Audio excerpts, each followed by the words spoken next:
À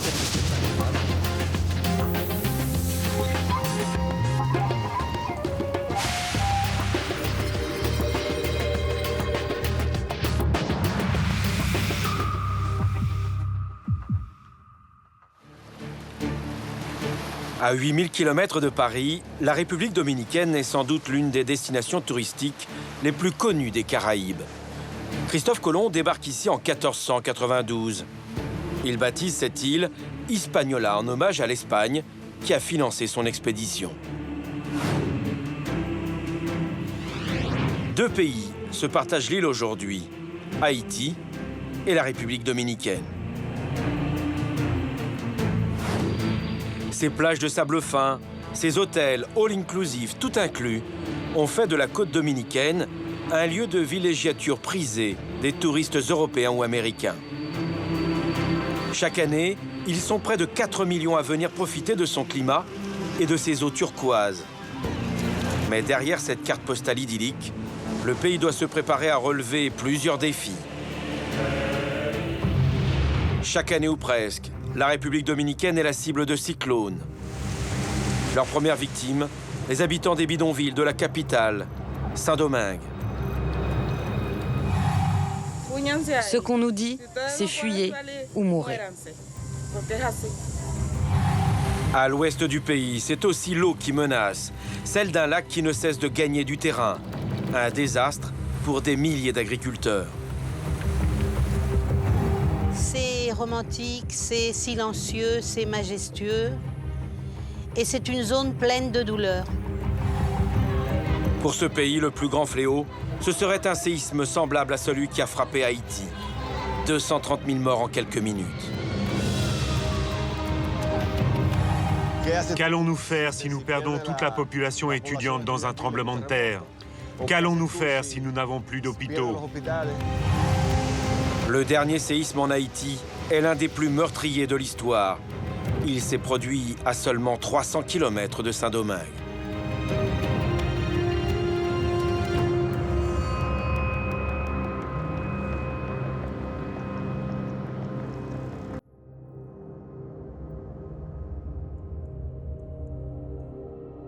Notre voyage commence au nord-ouest de la République dominicaine, à Puerto Plata. Sa forteresse, bâtie au XVIe siècle pour empêcher toute invasion, ne peut rien aujourd'hui contre la menace d'un tremblement de terre. Pas plus que le Christ rédempteur qui domine la ville. Nous sommes au cœur d'une région instable qui a subi en 1946 un séisme de grande ampleur, comparable à celui qu'a connu Port-au-Prince en 2010. Un scénario apocalyptique qui pourrait bien se reproduire. Vu des hauteurs, comme un présage ce jour-là, la ville disparaît sous les nuages. Et si elle disparaissait vraiment?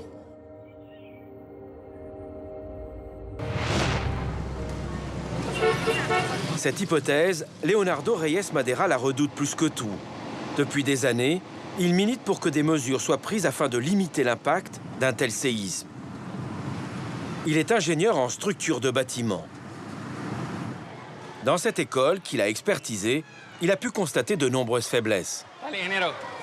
Monsieur l'ingénieur, comment allez-vous? Très bien, merci. Je suis ravi d'être ici. Merci d'être avec nous. Ce matin-là, il vient en parler à Denis Funes, l'un des responsables des Nations Unies qui travaille sur la réduction des risques sismiques. L'école n'est pas choisie par hasard. En 2003, un séisme de faible intensité a fragilisé les bâtiments. Heureusement, le séisme a eu lieu de nuit. Aucun enfant ne se trouvait dans l'école.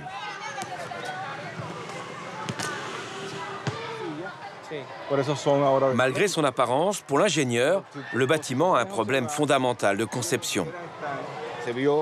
On a constaté l'effondrement des poteaux porteurs supérieurs, plus courts, comme on peut le voir sur la photo. Grâce à ces clichés, pris au lendemain du séisme, il montre à Denis Funes les points les plus vulnérables du bâtiment. Des poteaux porteurs trop courts et une faiblesse structurelle du plancher, vous voyez? Regardez par exemple cette série de fenêtres. Elle constitue un point faible du bâtiment. Malgré ce constat, Les bâtiments ont été restaurés à l'identique. Ce jour-là, l'école organise un exercice d'évacuation. Il s'agit de préparer les élèves à un nouveau tremblement de terre. Tous les enfants doivent y participer. Il est 10 h, c'est parti.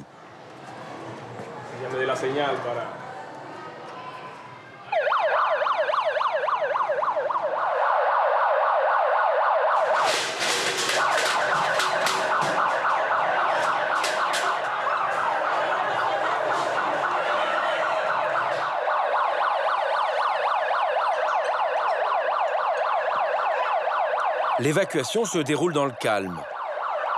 Comme à chaque fois, elle est chronométrée.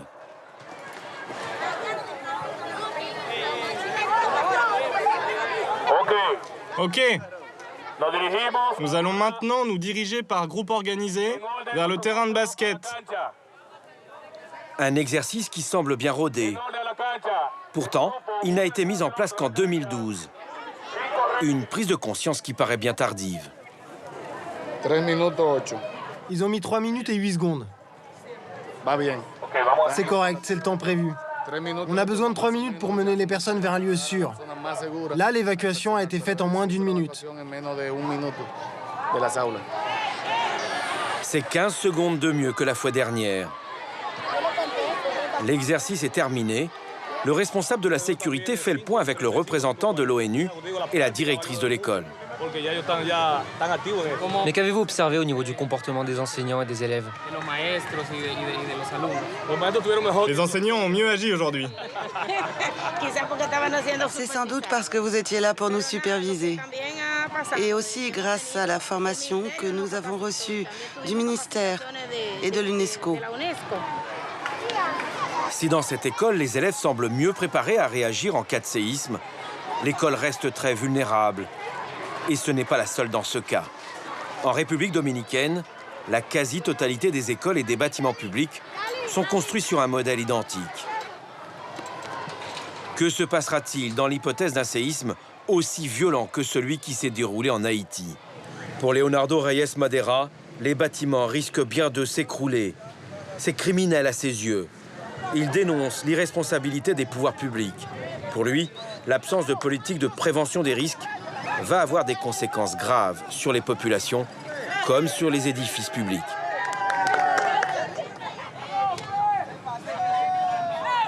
C'est une question de survie, car qu'allons-nous faire si nous perdons toute la population étudiante dans un tremblement de terre? Qu'allons-nous faire si nous n'avons plus d'hôpitaux? Nous ne pourrons même plus secourir les blessés, alors que l'on sait qu'en cas de séisme, la mortalité est exponentielle si l'on n'intervient pas à temps.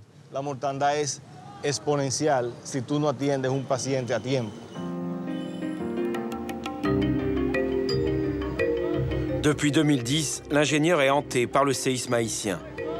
Vision apocalyptique d'un expert dont le métier est d'envisager le pire ou perspective crédible. Nous nous rendons à Saint-Domingue, la capitale du pays. C'est là que se trouve l'Institut de sismologie. Ici, les moindres secousses, même les plus infimes, sont enregistrées et surveillées 24 heures sur 24.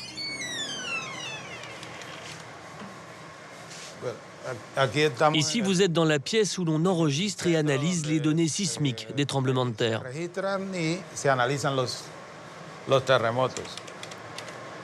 Ces données sont transmises par des capteurs répartis tout au long des failles sismiques. Au-delà de toute cette zone, nous avons ce que l'on appelle la faille septentrionale, qui est l'une des plus importantes du pays. Au sud, par ici, nous avons la faille Enriquillo, qui se prolonge ici et qui a provoqué le séisme d'Haïti. Et au sud, nous avons la faille des morts. Aucune région de l'île d'Hispaniola n'est à l'abri. De Saint-Domingue à Port-au-Prince, pas moins de 14 failles sismiques, ici en rouge, traversent les deux pays. Jusqu'ici, la République dominicaine a été relativement épargnée. Ce n'est pas le cas de son voisin.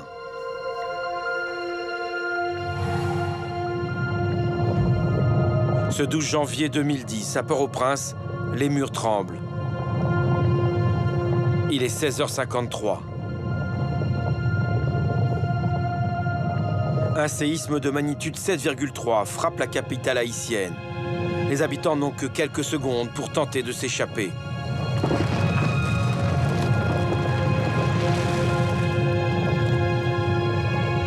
Plus de 230 000 personnes perdent la vie en quelques minutes seulement.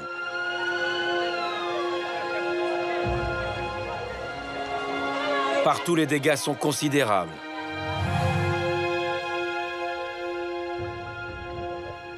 La secousse est fortement ressentie jusqu'à Saint-Domingue, à 300 km de là. Dans le pays, ce séisme agit comme un électrochoc. La République dominicaine prend alors davantage conscience que cette menace est réelle. À l'Institut, tous les experts se souviennent de ce jour funeste. Son directeur sait que si une telle secousse frappait, la capitale serait aussi démunie que sa voisine haïtienne. Ce que nous devons bien avoir en tête, c'est que face à un séisme, ni une école, ni un hôpital, ni une administration publique ne doivent s'effondrer. Parce que nous l'avons vu en Haïti, les institutions ont cessé de fonctionner et il n'y avait plus personne à la tête de l'État. Que se passerait-il dans l'hypothèse d'un séisme de magnitude supérieure à 7? Les résultats d'une étude américaine font froid dans le dos. À Saint-Domingue, le poumon économique du pays, 9 bâtiments sur 10 ne résisteraient pas à un séisme semblable à celui d'Haïti. La capitale serait rayée de la carte.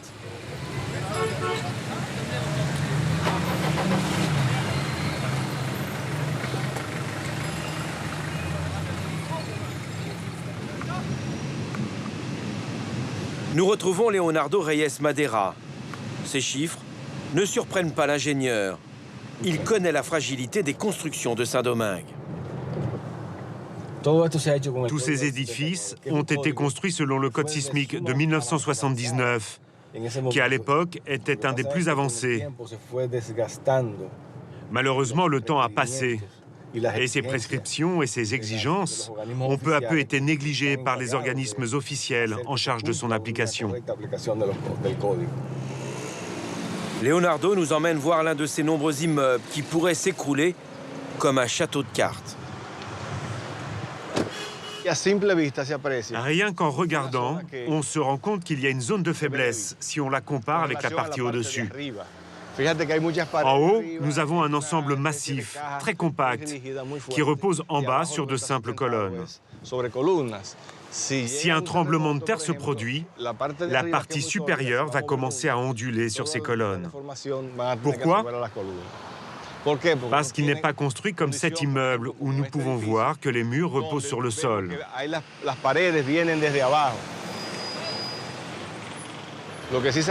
Donc, ce que nous savons, c'est qu'une telle structure doit être révisée en respectant le nouveau code. Parce que dans tous les pays au monde où l'on trouvait ce genre de bâtiments, ils se sont écroulés. Depuis la catastrophe haïtienne en 2010, le pays s'est doté d'un nouveau code de construction antisismique. Mais pour Leonardo Reyes Madera, les mauvaises pratiques ont la vie dure. À ses yeux, la preuve la plus flagrante, c'est cet hôpital, celui de Santiago. C'est l'un des plus importants du pays. Regardez cette fissure. Elle a été provoquée par le séisme de Puerto Plata de 2003. Certaines ont été colmatées, pas d'autres. Mais le séisme d'Haïti a également affaibli le bâtiment ici. Et Santiago se situe à plus de 300 km de l'épicentre d'Haïti. Donc que faut-il en conclure? Que cette structure n'est tout simplement pas conçue pour résister à un séisme. Juste après le drame haïtien, les autorités demandent une expertise de tous les bâtiments de l'hôpital. L'audit est confié aux experts de l'ONESVI, l'Office national d'évaluation sismique. Leur travail montre que le bâtiment représente un réel danger pour les malades hospitalisés et le personnel. Constat sans ambiguïté. debido al tamaño y a los problemas técnicos que presenta el Au vu de sa taille et des problèmes techniques qu'il présente, notre rapport conclut qu'il est préférable de construire un nouvel hôpital plutôt que de le renforcer. Realizar un reforzamiento de l'hôpital. Les personnes qui viennent nous consulter savent que s'ils ne suivent pas nos recommandations, il peut y avoir des dommages matériels graves.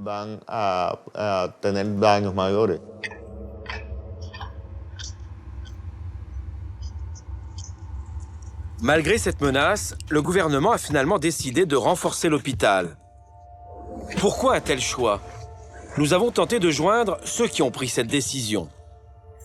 Notre demande est restée sans réponse.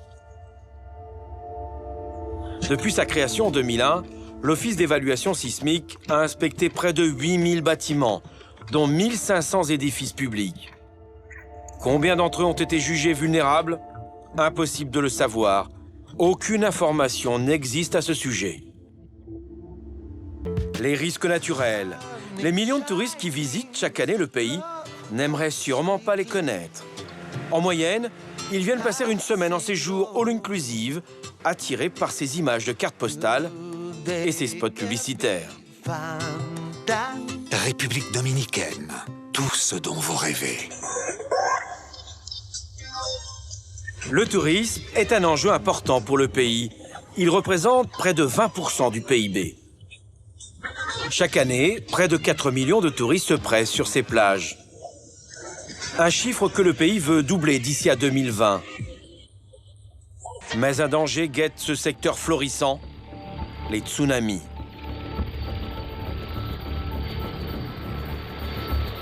Après chaque séisme, ils peuvent s'abattre sur ce que le pays a de plus précieux, son littoral.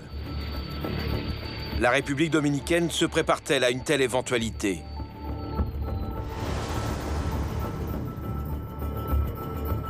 Nous partons pour Bayahibe, sur la côte sud.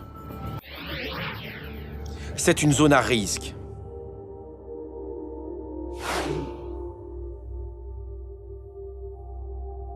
Nous retrouvons Denis Funes.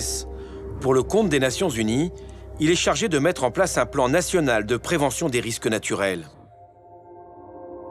S'il vient aujourd'hui dans cette station balnéaire, c'est qu'il souhaite que le pays se dote d'un système d'alerte au tsunami, à l'image de l'un des complexes hôteliers de Bayahibe.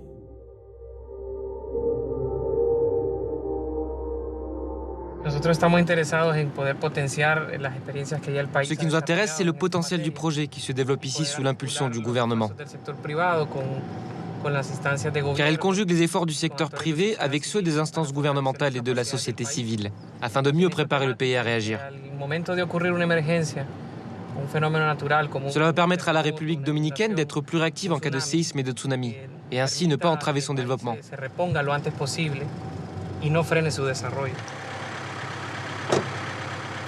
Denis Funes se rend dans cet hôtel, un 4 étoiles basé sur le système du tout inclus. C'est ce modèle qui contribue au développement exceptionnel du tourisme dans le pays.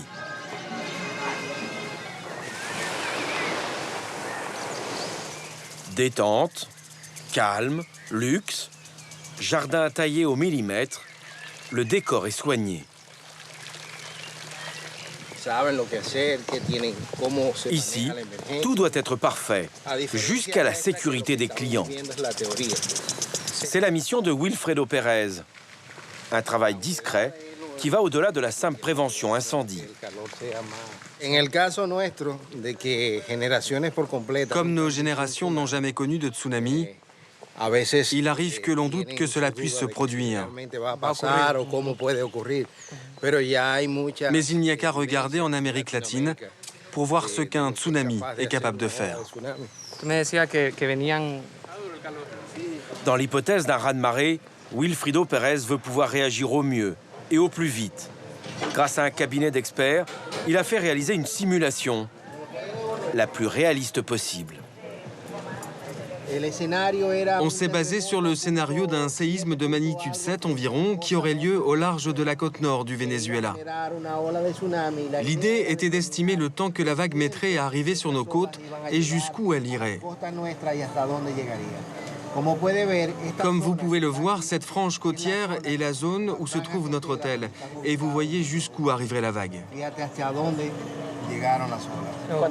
En combien de temps? De son point de départ jusqu'à la côte, seulement 30 à 35 minutes.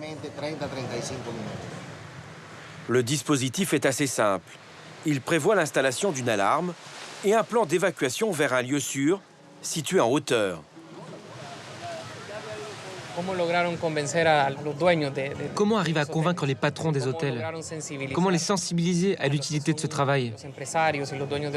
Car bien souvent, ils pensent que travailler sur ces sujets risque de faire fuir les touristes plutôt que de générer un climat de confiance.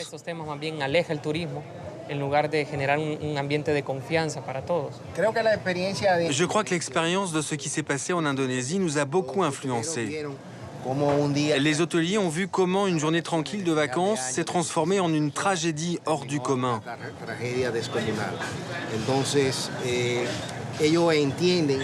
Ils ont compris que travailler sur ce projet de préparation au risque de tsunami était un excellent moyen de rassurer nos clients.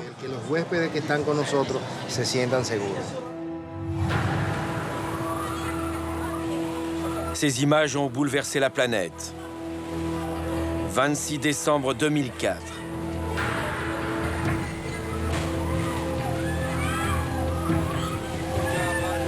Sur les plages asiatiques de l'océan Indien, une mer tranquille se transforme en vague meurtrière.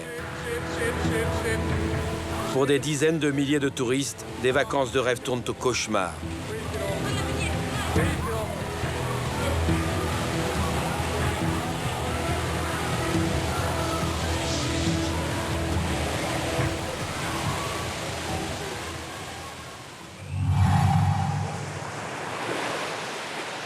Si un tel événement se produisait, Wilfrido Pérez sait que la rapidité de l'évacuation serait déterminante.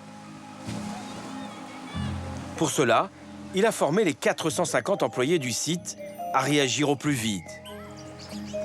Tous devront diriger dans le calme les clients de l'hôtel qui, en haute saison, peut accueillir jusqu'à 1300 personnes. Pour les mettre en lieu sûr, le projet prévoit 2 voies d'évacuation vers un refuge situé à 2 km de là.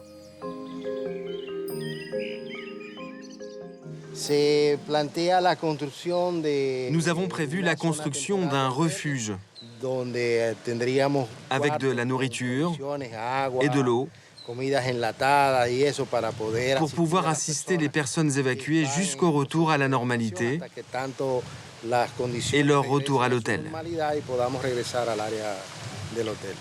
Et vous avez 35 minutes pour parcourir 2 km. Voilà, tout à fait, 35 minutes pour faire les 2 km à pied. Est-ce suffisant? Non. Non, beaucoup de personnes auront du mal à parcourir cette distance dans ce temps-là.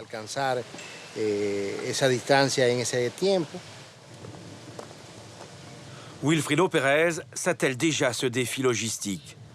La sécurité et le business de l'hôtel sont en jeu.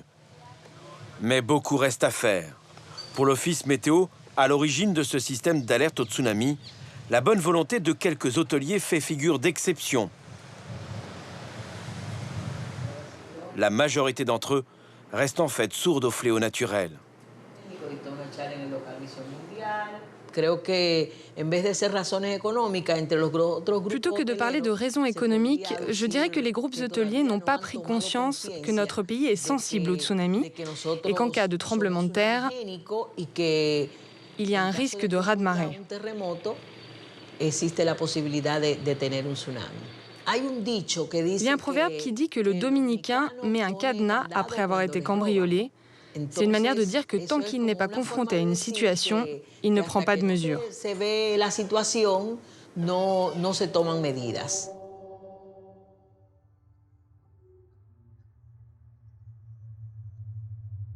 En 1946, un grand tsunami a frappé la République dominicaine. D'après les experts, il peut se produire au moins une fois par siècle. The taxman's taken all my dough and left me in my stately home. Faudra-t-il attendre une nouvelle catastrophe pour qu'une réelle prise de conscience ait lieu?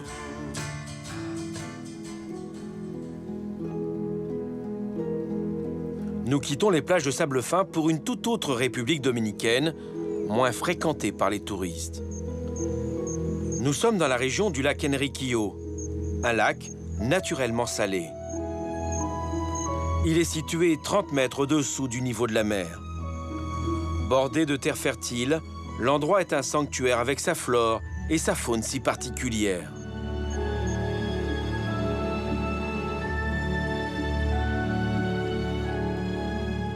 Un peu plus loin, sur la route qui borde le lac, un embouteillage s'est formé.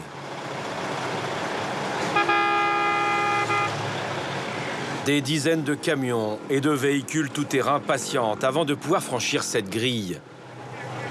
Derrière, gardé par des militaires, c'est Haïti. Le séisme de 2010 n'est jamais loin. C'est par ce poste frontière que transite l'essentiel de l'aide internationale.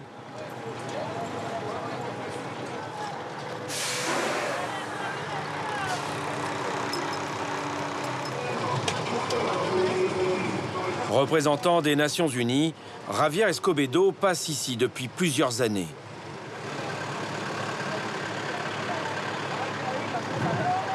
Vous voyez ici, tout c'est pour la construction, encore les fers, pour les constructions d'Haïti, encore la reconstruction d'Haïti. Ça continue, toute la marchandise qui passe côté dominicain, côté haïtien. Mais Haïti n'est pas la seule zone en chantier. Ce poste frontière a dû être totalement reconstruit pour une toute autre raison. Pour comprendre ce qui se passe, il nous demande de le suivre. Il faut se faufiler derrière les camions. Surprise, il y a ces bâtiments de l'ancienne douane, presque entièrement engloutis. Les lacs donc étaient au moins, quand on voit les arbres, au moins 8 mètres plus bas. Depuis 10 ans, Javier Escobedo constate impuissant l'avancée inexorable du lac et la disparition des bâtiments. Sur l'autre rive, côté haïtien, la route est déjà à fleur d'eau.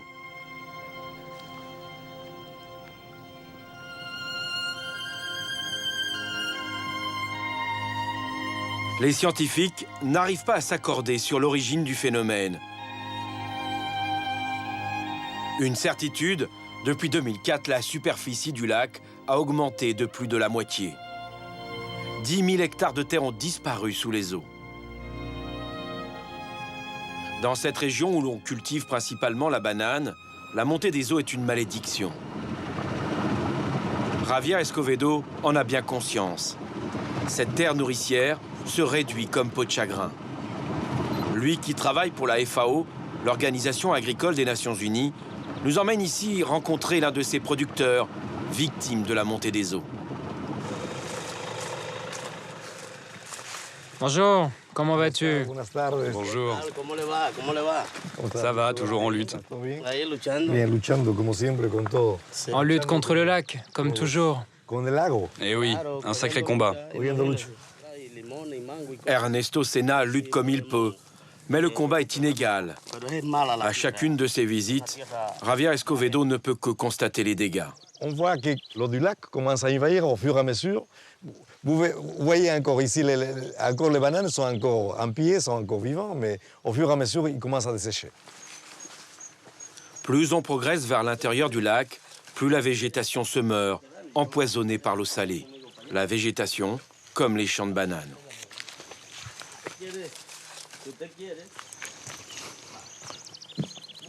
Allons-y.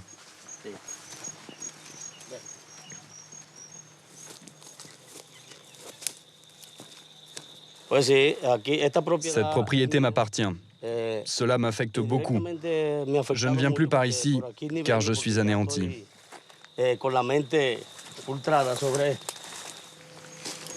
Cette terre où il vit depuis toujours, Ernesto Senna ne pourra sans doute plus jamais la cultiver.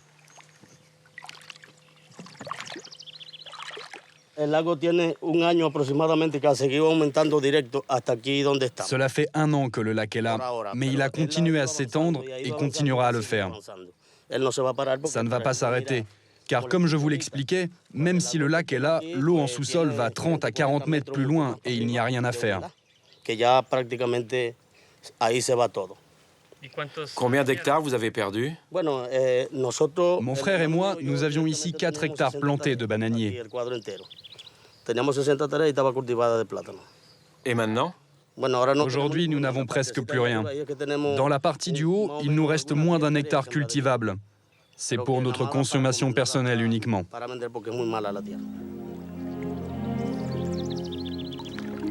Avec le peu de terre cultivable qui lui reste, Ernesto Senna tente de faire vivre les siens. Mais il sait qu'il ne pourra bientôt plus payer les études de journalisme de son fils. Face à la montée du lac, Javier Escovedo a tenté de trouver une solution avec la FAO pour maintenir l'activité des agriculteurs. Mais il a dû se rendre à l'évidence. Il n'y a pas beaucoup d'alternatives pour ces gens qui sont des agriculteurs, qui sont habitués à faire l'agriculture. Ce n'est pas une question de jour au lendemain de leur changer leur métier. Donc c'est peut-être bien qu'il y a d'autres alternatives, mais il faut les former, il faut faire autre chose. Mais il faut discuter beaucoup avec les gens. Je crois que c'est comme ça qu'on apprend, en discutant avec les gens et trouver des solutions, les meilleures solutions. On ne peut pas tout faire des miracles non plus avec ces problématiques.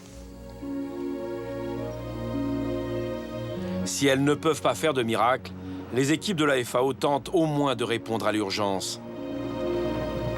À quelques kilomètres de là, Javier a lancé des micro-projets pour aider les femmes de ce village. À Boca de Cachón, les femmes ont bénéficié d'une formation pour cultiver ces potagers hors sol. À l'abri de la terre rongée par le sel, les graines fournies par l'ONU donnent vie à quelques légumes. Juste de quoi nourrir ces anciennes travailleuses des bananeraies. Guère plus.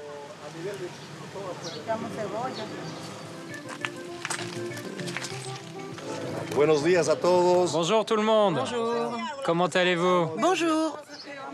Ok, vamos a ver. Vamos a ver, dígame. A ver, dígame, ¿qué pasó? Allons-nous faire autre chose que planter des légumes? Bon alors, justement, le programme avec les légumes était financé par l'Union européenne. Maintenant, il faut voir quel programme nous pouvons suivre.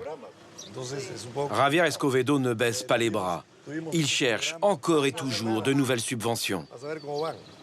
Je ne peux faire que peu de choses de mon côté. Le problème, c'est d'obtenir de l'aide de la part de la communauté internationale. D'un côté, vous avez les chiffres du gouvernement qui affichent un très bon développement économique de la République dominicaine. Et de l'autre, vous avez des zones comme ici qui ont des besoins. Donc c'est difficile de faire venir l'aide internationale ici.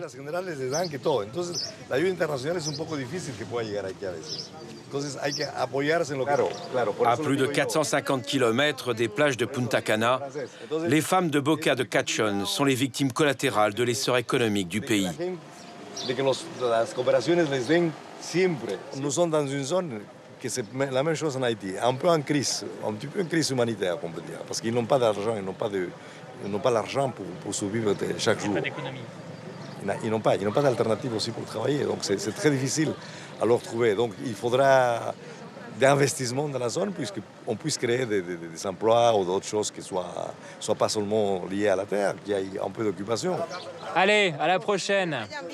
Au revoir, que Dieu soit avec toi. Et on espère te revoir. Sur les bords du lac Enriquillo, la vie n'a rien à envier aux Haïtiens. Cette crise humanitaire, Amparo Chantada la pressentait. Géographe, professeure à l'université de Saint-Domingue, elle dénonce depuis de nombreuses années la situation désespérée de la population du lac.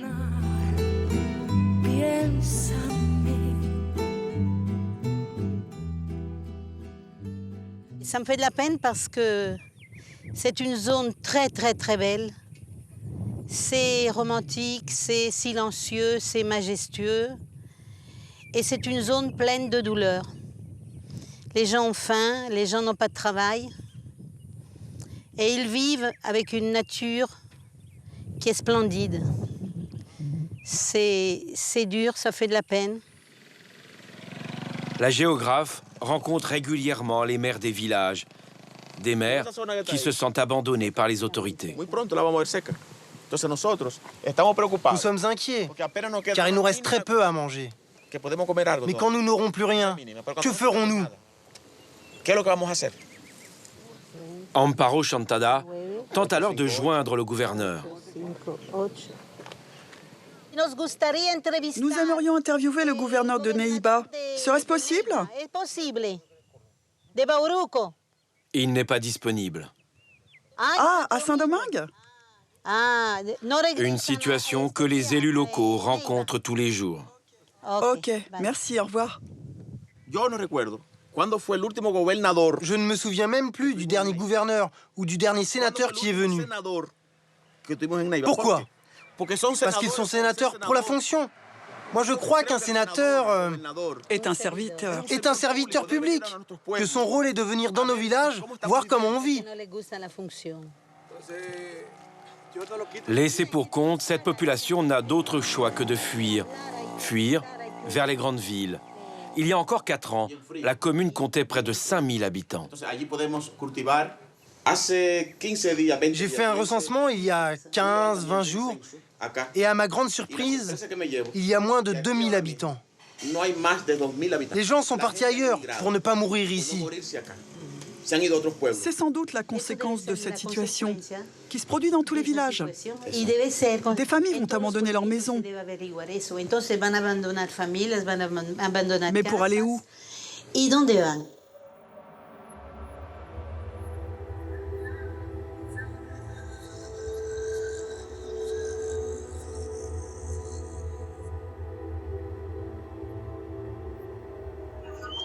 Pour survivre, la plupart tentent leur chance à Saint-Domingue, à 200 km de là.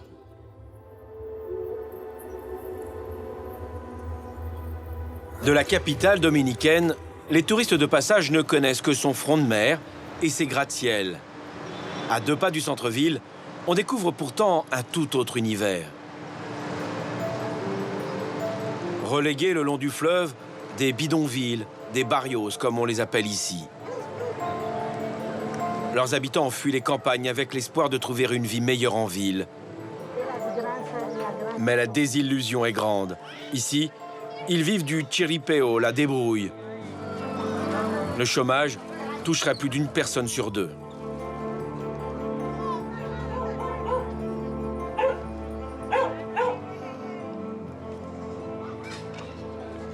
Près de 45 000 habitants vivent à la Ciénaga, l'un de ces quartiers. «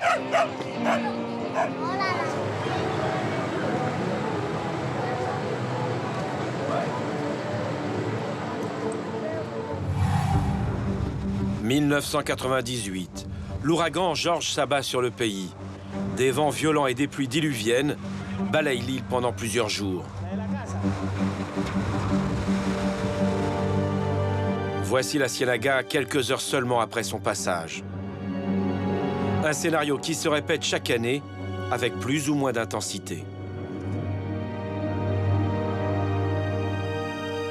Une situation dramatique pour ces milliers de familles jetées à la rue à chaque pluie torrentielle.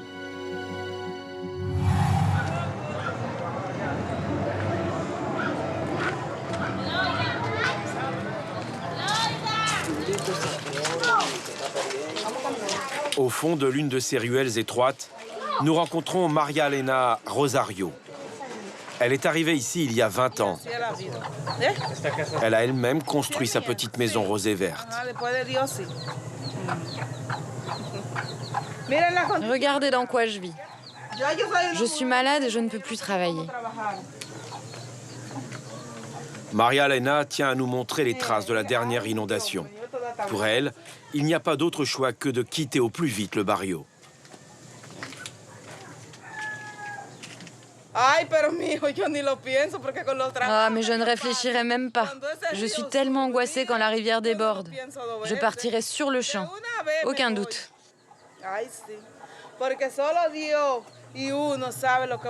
Seul Dieu et nous savons ce qui arrive quand la rivière déborde.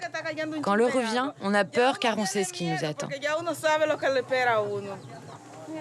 Cette maison brinque-ballante, c'est tout ce que María Elena Rosario possède.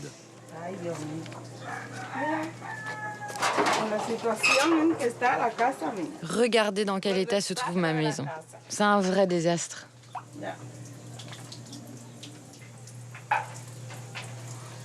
Et quand la rivière monte, où allez-vous? Où je vais? Dans la rue, là-bas. Combien de temps?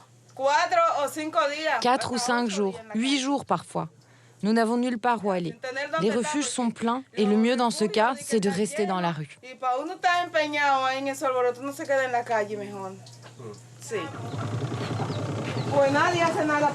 Personne ne fait rien pour nous. On doit se débrouiller nous-mêmes. J'estime qu'ils devraient prendre ceci en charge. Autrement, on ne s'en sortira jamais. Faire quelques réparations. Personne ne répare ici. Personne. Peu importe le président élu, personne ne vient. Ce qu'on nous dit, c'est fuir ou mourir. Fuir ou mourir. Des situations dramatiques comme celle de María Elena Rosario, il y en a des dizaines de milliers à Saint-Domingue. Pour mieux s'en rendre compte, il suffit de prendre un peu de hauteur. Le long du fleuve Ozama, les bidonvilles s'étendent sur des kilomètres. 500 000 personnes environ y vivent, reléguées pour la plupart en zone inondable. À chaque nouvelle crue, elles sont prises au piège.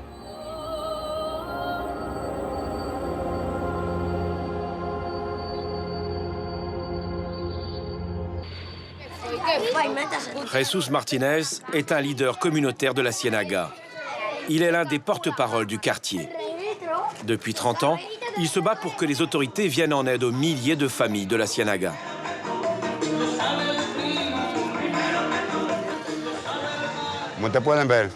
Ce que vous voyez là, ce sont des foyers d'infection. Il y a un grand nombre de conduits comme celui-ci, pour lesquels nous avons saisi les autorités afin de les recouvrir. Avec un rehaussement du terrain, ce problème serait résolu.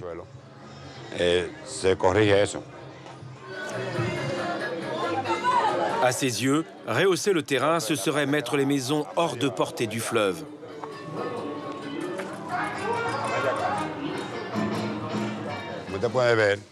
Comme vous pouvez le remarquer, il ne pleut pas. Et le sol devant cette maison est plein d'eau. C'est de l'eau du fleuve qui reflue.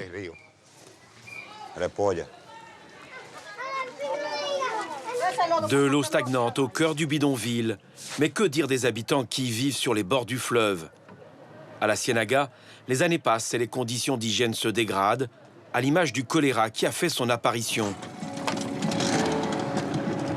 Du jamais vu en République dominicaine. Pour Jesús Martínez, il y a urgence. Pour mieux faire passer son message, il nous emmène voir le barrio depuis le fleuve.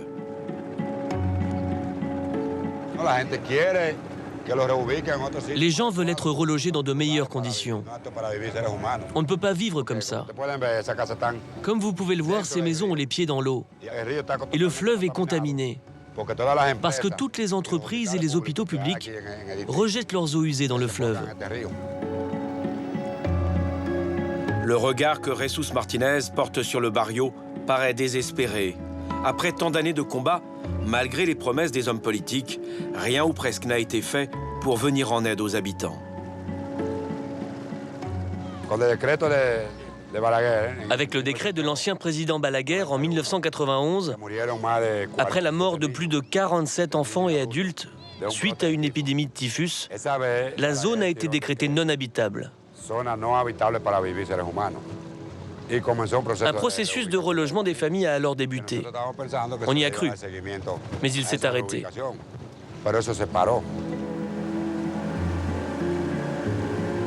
Les gouvernements successifs ont tout simplement abandonné les habitants à leur triste sort.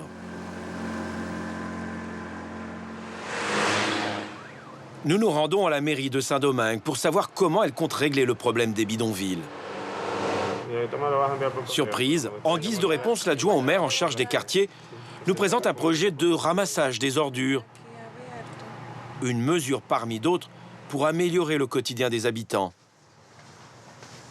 Sur la question du relogement, en revanche, il avoue une certaine impuissance. Je me rappelle une fois, j'étais dans la voiture avec mon père et je me souviens avoir vu un panneau annonçant la construction d'un nouveau quartier. C'était pour reloger les habitants de la Ciénaga et Los Guandules. Ce quartier, Las Caobas, existe encore aujourd'hui, mais nous avons toujours la Ciénaga et Los Guandules. Qu'est-ce que cela démontre? Que si on n'aborde pas le problème d'un point de vue local avec les habitants, avec un projet qui tienne compte des infrastructures, mais aussi du social, les gens soit ne se déplacent pas, soit reviennent. La question de ces barrios est à géométrie variable. Elle n'est une priorité que lorsqu'une catastrophe survient. Justement, lors des dernières élections, un autre quartier a fait la une de l'actualité, la Barquita. Août 2012. Après le passage de l'ouragan Isaac, les habitants de la Barquita se retrouvent, une fois de plus, pris au piège de la montée des eaux. Ces images suscitent l'émotion. Tout juste élu, le président débarque aussitôt dans le quartier. Il est reçu par le père Alegria, ici en blanc. C'est l'une des voix les plus écoutées du barrio.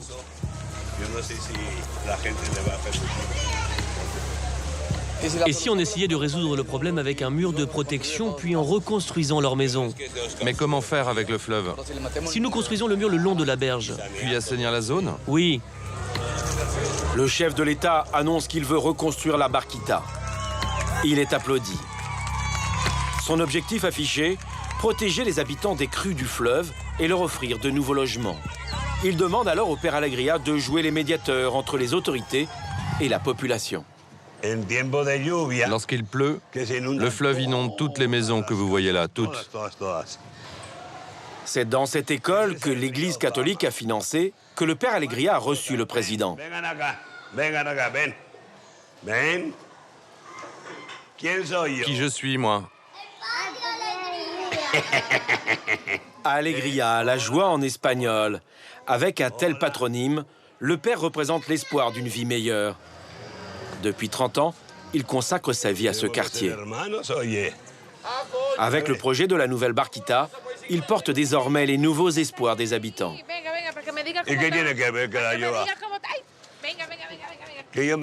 Mais tu es déjà venu me voir à la paroisse. Mais c'était il y a des mois, mon père. Beaucoup de temps a passé. Dis-moi. Qu'est-ce qu'il s'est dit en commission? Où en est le projet? Comment se passe votre travail? Très bien. Tout va très bien. Nous travaillons sur le projet. Nous sommes dans la phase préliminaire du projet. En tant que médiateur du projet, le père Alegria siège à une commission de travail. 7 mois après la visite du président dominicain, aucun chantier n'a encore commencé et l'attente des habitants est grande. En fait, rien de précis n'est encore décidé. Le père, lui, dit vouloir prendre le temps d'opérer ce changement de vie radical.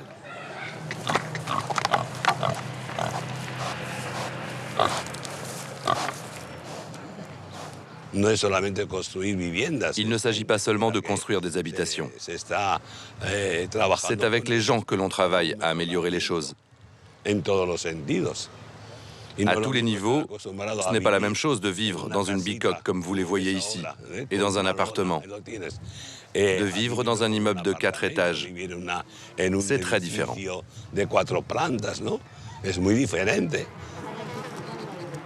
Le projet est ambitieux. Il s'agit d'assainir cette zone inondable et de remplacer ce village de tôles et d'ordures par des logements neufs.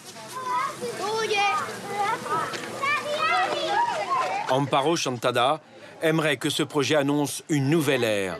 Bonjour, comment vas-tu? Oui, bien, et toi? Bonjour, monsieur. Des rives du lac Enriquillo au bidonville de Saint-Domingue, la géographe, qui est aussi urbaniste, a suivi le parcours de ces populations. Elle est en contact constant avec les leaders communautaires. Si Amparo Chantada voit d'un très bon œil le projet de la Barquita, elle redoute sa mise en place. Ça doit être un projet très cher, ça doit être un projet très lent pour construire et ça va être surtout très douloureux parce qu'il faut déloger presque 2000 familles et on se demande où on va les reloger, je suppose, qu'ils vont construire des espèces de baraquements. Ils vont construire des baraquements? Non, ça on ne veut pas. Vous ne voulez pas? Non. Et où les gens vont-ils aller? Il y a des zones où ils ont fait des baraquements il y a 15 ou 20 ans. Et les gens, ils y sont toujours. Nous, on ne veut pas de ça. Nous, on pense que c'est mieux de louer un logement tout près d'ici, le temps des travaux.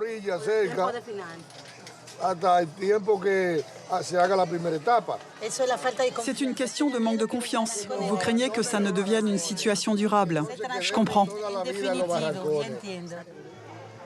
Les habitants réclament de meilleures conditions de vie, mais aucun ne souhaite quitter son quartier, ni ses habitudes.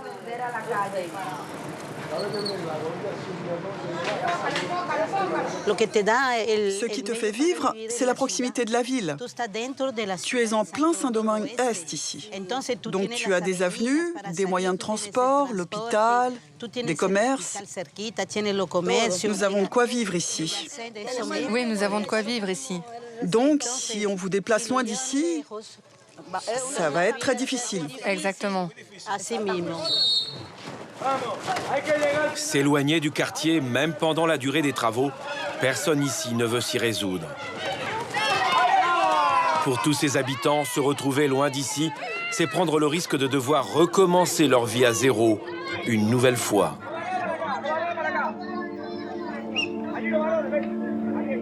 Derrière la carte postale, la République dominicaine nous révèle une autre image, moins glamour. Des hôtels de luxe, au bidonville de Saint-Domingue, plusieurs mondes se côtoient sans jamais se croiser ou presque. Le séisme d'Haïti a sonné comme une alerte. Personne n'est à l'abri des risques naturels qui menacent les îles des Caraïbes.